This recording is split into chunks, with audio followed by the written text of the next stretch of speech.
How's it going, everyone? Welcome to Rads. Today we're going to do a very chill, light-hearted video, which I'm sure no one is going to get at all triggered about in the comments section. And yeah, I'm going to go over every set of fans to come to the world-famous City Ground this season, in my personal opinion, and grade them in terms of how good their support was. Now, I want to get some ground rules out the way first and foremost before people think, how the bloody hell are you putting Villa in the middle, which is where I'm going to put them? Well, personally, I think Aston Villa have a fantastic fan base and they're up there with some of the best fans in the league. But I'm pointing at you here, which I know it's rude to point, but you know, I'm pointing at you because I just thought it would be good for the video. On the day, Aston Villa were under Steven Gerrard, who, God forbid, anyone has Steven Gerrard as their manager. Who would want that? It's torture. So it's not that easy to be motivated. Villa were pretty awful at the time, which is why it was a relegation level game. So the timing of the game, the club situation that we're playing, and then also just purely how loud the City Ground is on the day, which 9 times out of 10 is going to be very loud. This is all going to come into account when I'm basing how good your support was. Let's just get into this. We've got loud, good, average. Forgot they were there as categories. I think that's about accurate. And yeah, please everyone, hit the like button. Subscribe to Rads if you're new. I'm sure some of you won't enjoy this if I slag you off with probably good reason. But yeah, please get me to 5k. Right, so Aston Villa, I've already hinted where I'm going to put them. Average. Brilliant set of fans, but overall, on the day, they weren't good because they were dross under Steven Gerrard. Who the hell will be motivated? Brentford, I don't remember much specifically, but I am going to probably say good. They weren't anything amazing, but I thought they showed pretty good support in a 2-2 draw. This is in November, bear in mind. But yeah, not a bad showing from Brentford on the day. How many times? Brighton, this was not too long ago, of course. I thought they showed great support to the team despite losing. Probably not as good as some away games that they've been to because they lost. I think overall, being a Brighton fan right now, you've got to be in one of the happiest positions in the whole league with how well they're doing. The most expected goal of the season, potentially.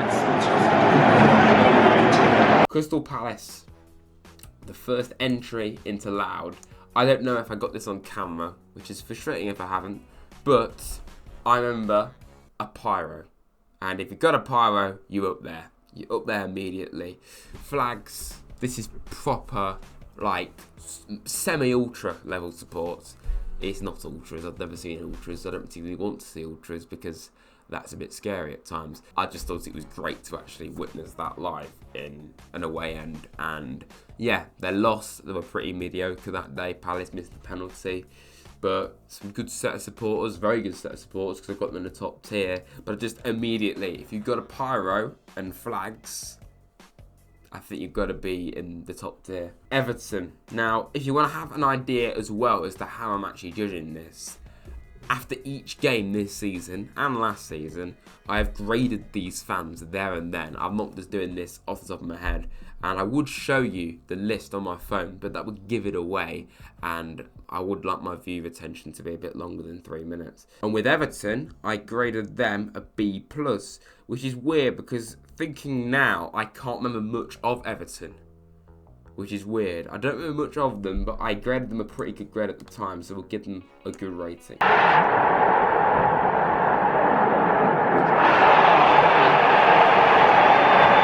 Southampton, you know what?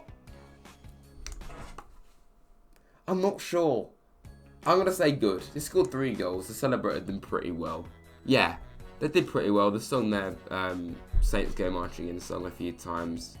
They did pretty well, saying that they were in a pretty depressing situation. And again, yet another deafening atmosphere from our own fans. I certainly noticed them, for sure. So, fair play to Southampton.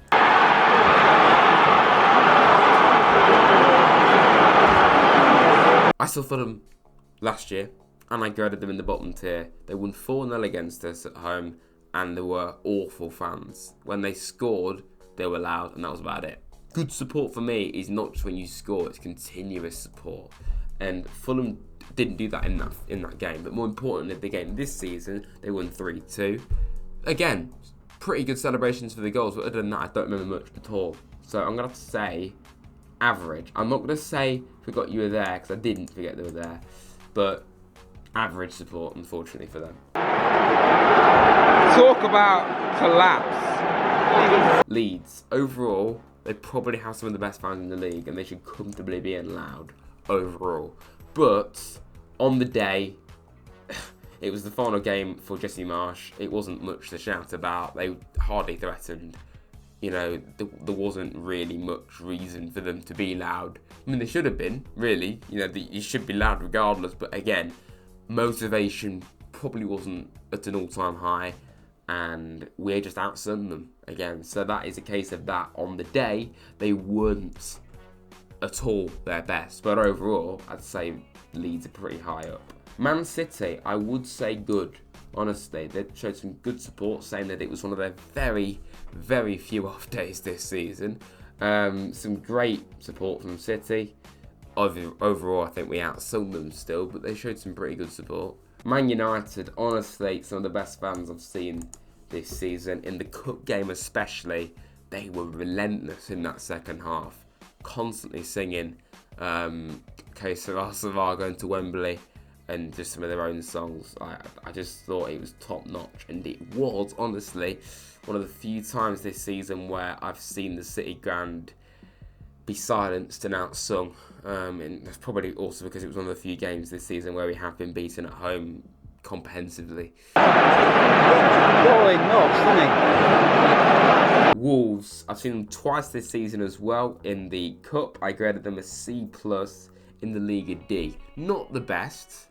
When they celebrated their equaliser, especially in the league, pretty good scenes, honestly. But other than that, nothing too special for me.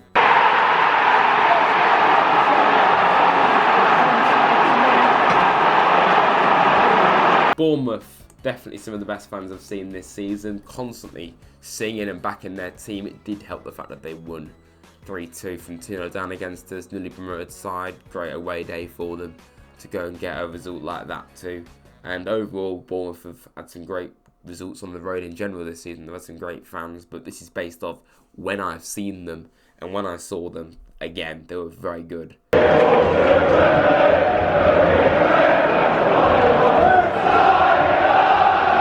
Arsenal, the first entry into Forgot You Were There, again, does help the fact that we just outsung them the whole game. It was, again, one of the many deafening atmospheres at the City ground, up there with one of the best. Mate, we just outsung them, and I hardly remember Arsenal singing a single song, and if they did, I didn't hear it, because we were just that loud. And again, kind of falls into that category of, well, we've just bottled the league title, motivation's a bit low, but again, I just think it was more of a case of us just being so much better than them.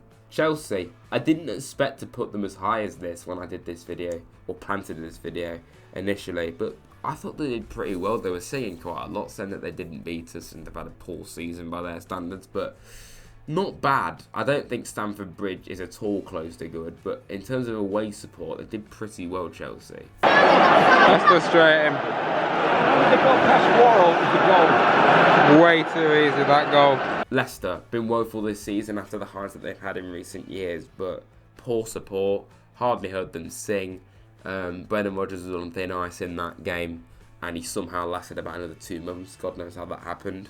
Blame Leicester's board for that. Probably why they're going to get relegated now. Arsenal and Leicester, I saw them last season as well in the FA Cup, and I was further away from them in those 2 games. I graded them in the bottom tier. They have more fans for that game as well, by the way. This year I see them, and I'm much closer to them. They have less fans, only by a few, and they're just as bad. And I'm sorry, but Liverpool are exactly the same. So Liverpool last year, I was as close to them as I was this year, and they were arguably even quieter both times. You know, I'm sure you'll never walk alone at Anfield is an incredible experience. I actually nearly got the chance to go to Liverpool away this season, and it would have been amazing to see that live, to hear that live. But overall, God, the away fans were really average. But Newcastle, not at all disappointing. I expected them to be high, and they were in terms of support. Brilliant fans. Really, really good support for Newcastle. 90th minute winner. You know, what a season they've had. Outstanding season. And getting a win against us, you know, we were holding on to that point. Yeah, they were class. And, you know, one of the fan bases where I saw a lot of Geordies in and around the ground, and they were brilliant. You know, I met Adam Pearson, Newcastle YouTuber, and yeah, he was sound. Everyone that I met, you know, I met a few of the Newcastle fans, they were all great, and yeah, really good set of fans there.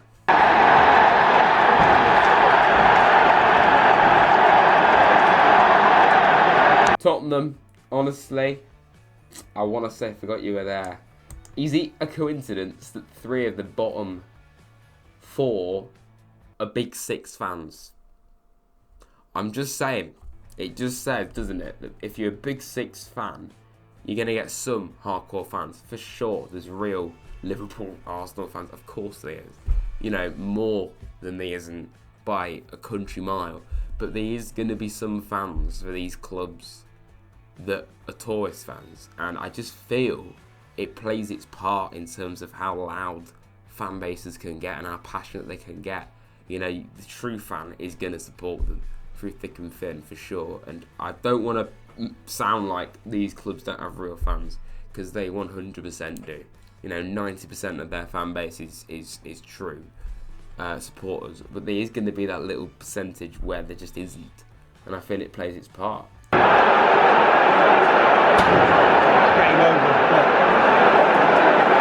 I'm going to have to say West Ham as well. You know, they're not a Big Six club. I just find it baffling with West Ham. Like, yeah, they were in a very good situation at the start of the season, coming into it off the back of the European final, getting the European spot, and yet they were really silent. If they played them now when they've been struggling, I can kind of get it, but you know, they're coming into the season in a really good situation, and they were just as silent. And yes, you know, it was our first Premier League home game in 23 years. We were going to be particularly loud, but West Ham fans, they were unlucky in that game. They missed the penalty and they hit the post a few times, but they were nothing. They were nothing at all. If you have enjoyed this video, everyone, please hit the like button, subscribe to Rads if you know I really want to get to 5,000 subscribers. So please, can you help me get there? I'd really appreciate it. With me and everything. And yeah, Crystal Palace coverage coming up this weekend for the final game of the season. And there'll be a few more videos for sure reflecting on the season that's gone. And yeah, lots to look forward to. Thanks for watching, everyone.